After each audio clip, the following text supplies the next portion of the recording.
Hey, this is Danfoss 5001 room thermostat, and in case you would like to reset to factory setting, you can do it in one simple way. First, what you need to do, you need to push on/off button here once. You need to push it twice. Then you go into off mode, or let's say frost protection mode, and then you just push and hold on/off button for a while. 1, 2, 3, 4, 5, 6, 7, 8, 9, 10, 11.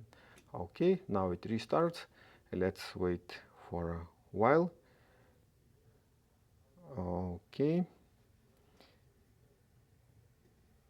it's still restarting, and yeah, it is on a frost protection mode again, and I need to switch it on. Now it is on, and what I see here scheduling appeared. Probably somebody switched it off before.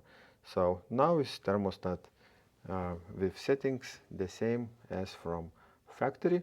For scheduling setting or for another settings, please watch another videos how to make it on a right way.